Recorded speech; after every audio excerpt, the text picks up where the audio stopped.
Hello everyone. இந்த வீடியோல William Hazlitt எழுதின on the love of life எஸ்ஸேயோட சம்மரியை பார்க்கலாம். வில்லியம் ஹாஸ்லெட் பற்றி பார்க்கலாம். இவர் ஒரு English essayist, drama writer, literary critic, painter, social commentator and philosopher.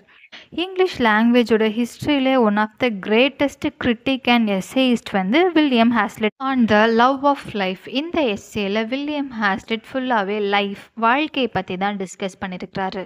மனிதர்களுக்கு அவங்க வாழ்க்கை மேலே உள்ள காதல் பற்றியும், ஒவ்வொரு மனுஷங்களும் எந்தெந்த ஃபேக்டர்ஸ்னால தொடர்ந்து வாழணும்னு நினைக்கிறாங்க அப்படின்றத பற்றியும், சில மனுஷங்க அவங்களோட வாழ்க்கையை சில ரீசன்ஸ்னால சீக்கிரமாக முடிச்சுக்கணும்னு நினைக்கிறாங்க, அந்த ரீசன்ஸ் பற்றியும், அண்ட் ஹாப்பினஸ், மகிழ்ச்சி ஒவ்வொருவரோட வாழ்க்கையிலையும் என்ன ரோல் ப்ளே பண்ணுது அப்படின்றத பற்றி தான் இந்த எஸ்ஸேல டிஸ்கஸ் பண்ணியிருக்கிறாரு.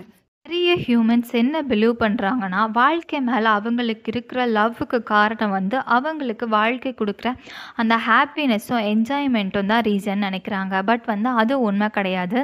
நிறைய ஹியூமன்ஸ் அவங்களோட கஷ்டமான சுச்சுவேஷன்ஸில் தான் என்ன நினைப்பாங்கன்னா, இந்த கஷ்டமான சூழ்நிலையை கடந்து இன்னும் நம்ம நல்லா வாழ்ந்து காட்டணும், இன்னும் நிறைய சாதிக்கணும் அப்படின்னு நினைப்பாங்க. ஸோ நம்ம வாழ்ந்து காட்டுறதுக்கு நம்மளுக்கு ஹாப்பினஸ் முக்கியம் இல்லை, நம்மளோட லைஃப்பில் நம்மளுக்கு இருக்கிற ஆம்பிஷன் தான் முக்கியம் அப்படின்னு சொல்லிட்டு வில்லியம் ஹாஸ்லெட் சொல்லியிருக்கிறாரு. அண்ட் அதே போல் மனிதர்களுக்கு வாழ்க்கை மேலே உள்ள லவ் அப்படின்றது அவங்களுக்கு வாழ்க்கை கொடுக்குற என்ஜாய்மெண்ட்ஸில் கிடையாது.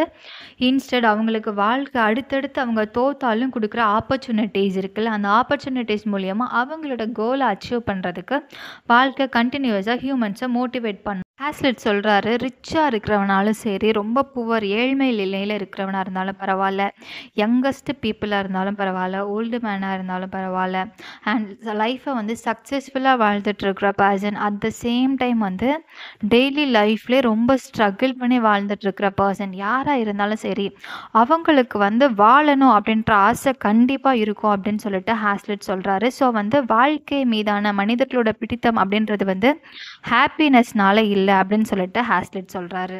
இன்ஃபேக்ட் மனுஷங்களுக்கு ஹாப்பினஸை விட கடினமான சூழ்நிலைகள் வரும்போது தான் அந்த கஷ்டத்தை தாண்டி எப்படியாச்சும் வாழ்க்கையில் ஜெயிச்சு காட்டணும் அப்படின்னு சொல்லிட்டு வாழ்கிறதுக்கான ஒரு ஸ்ட்ராங் வில் வரும்னு சொல்லிட்டு ஹாஸ்லெட் சொல்கிறாரு. அதுக்கு எக்ஸாம்பிளாக கேம்லர், சூதாடுறவங்கள சொல்கிறாங்க. அவங்க அந்த கேமில் எத்தனை தடவை தோத்தாலும் பரவாயில்ல, ஏதாச்சும் ஒரு சான்ஸில், ஒரு ஆப்பர்ச்சுனிட்டியில் நான் வின் பண்ணிடுவேன் அப்படின்னு சொல்லிட்டு அகெயின் அண்ட் அகெயின் விளையாடுவாங்கள்ல. அதே போல் தான் லைஃப்பும். டிஃபிகல்ட்டிஸ் நம்மளுக்கு அடிக்கடி வரும்போது அதையும் தாண்டி நான் எப்படியாச்சும் வாழ்ந்து காட்டுவேன் அப்படின்னு வாழ்கிறதுக்கான ஆசை, கஷ்டங்கள் வரும்போது தான் கூடிக்கிட்டே போகும் அப்படின்னு சொல்லிட்டு வில்லியம் ஹாஸ்லெட் சொல்லியிருக்கிறாரு. இது மூலியமாக நம்ம அண்டர்ஸ்டாண்ட் பண்ணிக்கலாம், லைஃப் மேலே நம்மளுக்குள்ள லவ் அப்படின்றது இப்போ இருக்கிற கரண்ட் சுச்சுவேஷனால் வரதில்லை, பட் ஃப்யூச்சரில் ஒரு நாள் நம்ம லைஃப் கண்டிப்பாக மாறும் அப்படின்னு சொல்லிட்டு ஃப்யூச்சர் மேலே உள்ள ஹோப்னாலையும், லைஃப் நம்மளுக்கு கொடுக்குற ஆப்பர்ச்சுனிட்டிஸ்னாலேயும் தான் நம்மளுக்கு லைஃப் மேலே ஒரு லவ் வருது அப்படின்னு சொல்லிட்டு ஹாஸ்லெட் சொல்கிறாரு. நம்மளில் நிறைய பேர் நம்ம இமேஜினேஷனில் நம்ம பண்ணுற சம் ஈவெண்ட்ஸ் நிஜமாக நடக்கும்போது வர ஹாப்பினஸ்க்காண்டி நம்ம எப்போவுமே வெயிட் பண்ணிகிட்ருப்போம். ஃபார் எக்ஸாம்பிள், ஸ்கூல் இருக்கிறான்னு வச்சுக்கோங்களேன், அவன் அவனோட ஹாலிடேஸ் எப்போ வரும், அந்த ஹாலிடேஸில் நம்ம என்னென்ன பண்ணலாம், எப்படி ஹாப்பியாக இருக்கலாம் அப்படின்னு சொல்லிட்டு ஹாலிடேஸ்க்காண்டி வெயிட் பண்ணுவான். ஒரு யங் அடல்ட் என்ன பண்ணுவாங்கன்னா, அவங்களுக்கு 18 வயசு எப்போ ஆகும், எப்போ அந்த ஃப்ரீடம் அவங்களுக்கு கிடைக்கும்னு வெயிட் பண்ணிகிட்டு இருப்பாங்க. அதே மாதிரி லவ் பண்ணிகிட்டு இருக்கிறவங்க இமேஜினேஷனில் நடந்த அவங்களோட மேரேஜ் எப்போ ட்ரூவாக நடக்கும், அந்த ஹாப்பினஸ் எப்போ நம்மளுக்கு வரும் அப்படின்னு சொல்லிட்டு ஃப்யூச்சருக்காண்டி வெயிட் பண்ணிகிட்ருப்பாங்க. அதே மாதிரி தான் லைஃப் அப்படின்றது நம்மளோட ப்ரெசன்ட் மட்டும் கிடையாது, ஃப்யூச்சர் நம்மளுக்கு ஒரு நம்பிக்கையான ஒரு ஹாப்பினஸை கொடுக்கும் அப்படின்னு சொல்லிட்டு எல்லாருமே ஃப்யூச்சருக்காண்டி வெயிட் பண்ணிகிட்ருக்கோம் அப்படின்னு சொல்லிட்டு ஹாஸ்லெட் சொல்கிறாரு.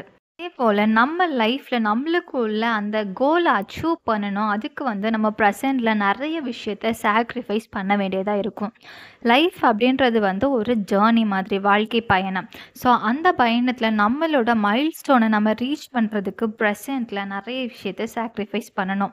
அதில் நம்மளுக்கு எவ்ரிடே நிறைய அப்ஸ் அண்ட் டவுன்ஸ் வந்துட்டே தான் இருக்கும். அந்த டைமில் நம்ம ரொம்ப டல்லஸ்ட்டாக ஃபீல் பண்ணுற அன்னைக்கு தான் நம்ம டிசைட் பண்ணுவோம், இனிமேல் இப்படி இருக்கக்கூடாது, இன்னும் நம்ம எஃபோர்ட் போட்டு நம்மளோட ஜேர்னியை நம்ம வந்து கம்ப்ளீட் பண்ணணும். நம்ம போக வேண்டிய மைல்ஸ்டோனுக்கு போகணும். நம்ம அச்சீவ் பண்ணணும் அப்படின்னு சொல்லிட்டு நம்ம டிசைட் பண்ணுவோம் அப்படின்னு சொல்லிட்டு ஹாஸ்லிட் சொல்றாரு. ரிச் பீப்புள்ஸை விட ரிமோட் ஏரியாஸில் வாழ்கிற ரொம்ப கஷ்டப்பட்டு அவங்களோட லைஃப்பை சஸ்டெயின் பண்ணுற பீப்புளுக்கு வந்து டெத் குறித்த ஃபியர் வந்து கம்மியாக இருக்கும் அப்படின்னு சொல்லிட்டு ஹாஸ்லிட் சொல்கிறாரு. பிகாஸ் வந்து அந்த பீப்புளுக்கு லைஃப்பில் பெருசாக எந்த ஒரு ஆம்பிஷனுமே இருக்காது. பிகாஸ் அவங்க வந்து டே டு டே அவங்களோட ஃபுட் அண்ட் ஷெல்டருக்கே அவங்க ரொம்ப லைஃப்பில் ஸ்ட்ரகிள் பண்ணிகிட்ருக்காங்க. ஸோ அவங்களுக்கு பெருசாக ஆம்பிஷன் இருக்காது. அண்ட் அந்த பீப்புளோட மென்டாலிட்டி எப்படி இருக்கும்னா வந்து அவங்க வாழ்க்கையில் அந்த டெய்லி கஷ்டப்படுறதை விட அவங்களோட லைஃபோட எண்ட் வந்து அவங்களுக்கு பீஸ்ஃபுல் தர்றதா அந்த பீப்புள் நினைப்பாங்க. எய்ம்லெஸ்ஸாக இருக்கிற அந்த பீப்புள் நினைப்பாங்க அப்படின்னு சொல்லிட்டு ஹாஸ்லிட் வந்து சொல்கிறாரு. நம்ம வந்து இன்னொரு பக்கம் பார்த்தோன்னா அந்த சைடு உள்ள பீப்புள்ஸ் வந்து எப்படி இருப்பாங்கன்னா அவங்களோட லைஃப்பில் அவங்க அச்சீவ் பண்ணாத ட்ரீம்ஸை எப்படியாச்சும் நம்ம அச்சீவ் பண்ணணும், அதுக்கு வந்து நம்ம இன்னும் கொஞ்ச நாள் வாழணும் அப்படின்னு சொல்லிட்டு வாழ்க்கை மேலே ஒரு ஆசையோட கொஞ்சம் பீப்புள் வந்து இருப்பாங்க. லைஃப் மேலே நம்மளோட அட்டாச்மெண்ட் அப்படின்றது வந்து நம்மளோட பேஷன்ஸ்னாலையும் இமேஜினேஷன்ஸ்னாலையும் தான் நம்மளுக்கு வந்து வருது. போல் நம்ம வந்து நிறைய டிசப்பாயின்ட்மெண்ட்ஸ் ஃபெயிலியர்ஸ் எல்லாம் ஃபேஸ் பண்ணும்போது நம்மளோட பேஷன் நம்மளோட எய்ம் தான் நம்மளோட எப்படியாச்சும் வாழ்ந்து நம்ம வந்து இதை அச்சீவ் பண்ணணும் அப்படின்ற வாழ்க்கை மேலே ஒரு ஆசையை வந்து நம்மளுக்கு கொடுக்குது. ஜான் மில்டன் என்ன சொல்லியிருக்கிறாருன்னா டெத்தை விட நம்ம லைஃப்பில் நம்ம படுற ஸ்ட்ரகிள்ஸ் அண்ட் பெயின்ஸ் வந்து எவ்வளவோ பெட்டர் அப்படின்னு சொல்லியிருக்கிறாரு.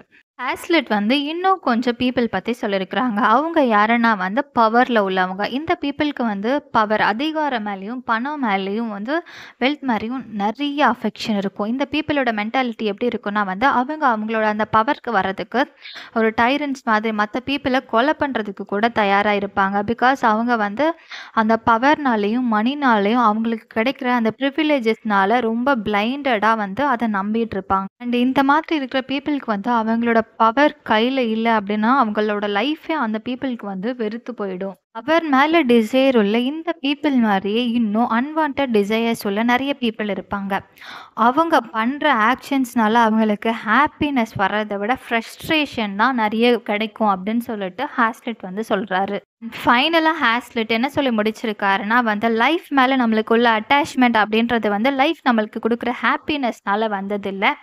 இன்ஸ்டட் நம்மளுக்கு லைஃப் கொடுக்குற எக்கச்சக்கமான ஆப்பர்ச்சுனிட்டிஸ்னாலையும் நம்மளுக்கு இருக்கிற ஆம்பிஷன்ஸ்னாலையும் தான் வந்து வாழணும் அப்படின்ற ஆசை வந்து ஹியூமன்ஸ்க்கு இருக்கிறதா ஹாஸ்லிட் சொல்கிறாரு. அண்ட் இந்த லைஃப்பில் வந்து எவ்வளோ ஸ்ட்ரகிள்ஸ் வந்தாலும் சரி எவ்வளோ சேலஞ்சஸ் வந்தாலும் சரி நம்ம வந்து அதையெல்லாம் தாண்டி நம்மளோட எய்மை அச்சீவ் பண்ணணும் அப்படின்னு சொல்லிட்டு நம்ம அதுக்காண்டி ஓடிக்கிட்டே இருப்போம் அப்படின்னு சொல்லிட்டு ஹாஸ்லிட் சொல்லி இந்த எஸ்ஸேவை முடிச்சிருக்காங்க. இந்த வீடியோ உங்களுக்கு பிடிச்சிருந்ததுன்னா வீடியோக்கு ஒரு லைக் பண்ணிவிட்டு நம்ம சேனலையும் சப்ஸ்கிரைப் பண்ணிடுங்க. தேங்க்யூ ஸோ மச் ஃபார் வாட்சிங் கைஸ்.